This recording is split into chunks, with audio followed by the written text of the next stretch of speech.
The Marley name isn't just a name, it's a crown. It's music, rebellion, legacy, and pain. But what happens when someone dares to claim that crown without the blood to back it up? For years, a man stood on stages across Jamaica, across the world, introducing himself not as Fabian, but as Fabian Marley, the lost son of Bob Marley. He sang the songs of love and unity. He carried himself like reggae royalty. He told interviewers with calm certainty, "I have no problem coming out too. Say Bob Marley is my father." And for a time, people believed him. The press called him the missing son. Fans bought his records. Promoters booked him as a Marley. Even industry insiders, people who once stood beside Bob himself, gave Fabian their blessing. But behind the scenes, in the house Bob Marley built, his widow Rita was watching. For decades, she had endured Bob's affairs, his children born to other women, and the endless stream of people claiming the Marley bloodline.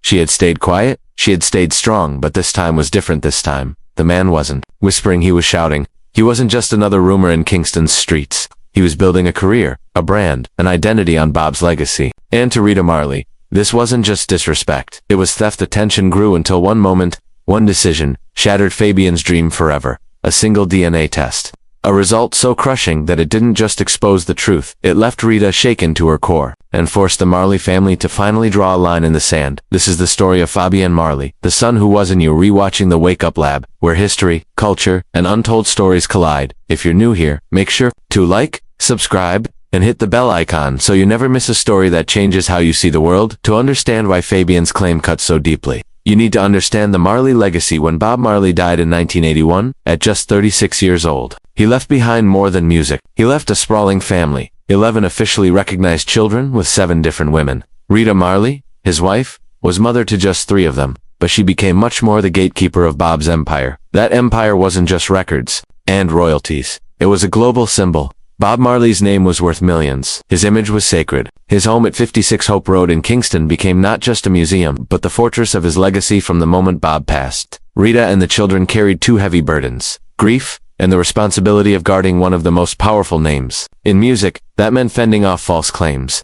People who whispered, "I am Bob's child too." Most came and went. But Fabian Marley, he didn't fade. He grew louder. Born in Kingston in 1968 to Rafi Monroe, Fabian's childhood was ordinary. Crowded schools, local music, the reggae rhythm of the streets. But somewhere in those streets the belief began to take root, that Bob Marley was his father by the time he was grown. That belief wasn't just a suspicion, it was his truth. He changed his name to Fabian Marley. He built a career under it. He recorded in Tough Gong Studios, Bob's own creation. He toured, he sang about love, unity, struggle, and the public. They leaned in. Could it be true? Could Bob Marley, the man with so many children, really have another lost son? Fabian made people believe it.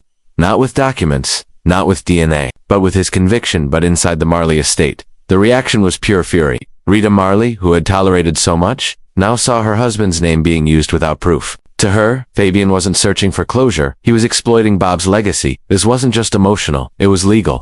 The Marley family had built a company, 56 Hope Road Music, to protect Bob's image and intellectual property. Fabian's growing fame under the Marley name was more than irritating, it was dangerous. And Rita, for the first time, people close to her say, she snapped. The quiet, enduring widow had had enough. The DNA showdown. The Marley family demanded a DNA test. For years, Fabian resisted. Why should he? In his heart, he already knew the truth, or at least believed it. But as the pressure grew, as the controversy refused to die, Fabian agreed. The test was conducted in Illinois, under the strictest conditions. No tampering, no excuses, just science. And then the result: not Bob Marley, not even close. Instead, the test pointed to another man, O'Neill Stanford, with 99.99% certainty. Fabian was not Bob's son.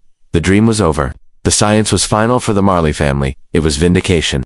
Years of denial, of frustration, of protecting Bob's legacy, had finally been proven right.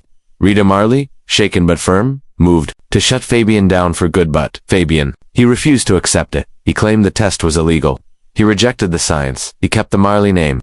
To him, a lifetime of belief couldn't be undone by a piece of paper. He rebranded himself as Fabian the Truth. He sang of resilience. He told his followers he was carrying Bob's spirit, if not his blood. But the world had changed. The illusion had cracked. And Rita Marley, the woman who had endured decades of pain, had finally drawn her line in the sand. The story of Fabian Marley is more than a family dispute. It's a story about identity, legacy, and the power of a name. Bob Marley's legacy lives in his music, his children, and his message of unity. But it also lives in the battles fought to protect that name from being diluted, twisted, or Fabian, the truth was devastating.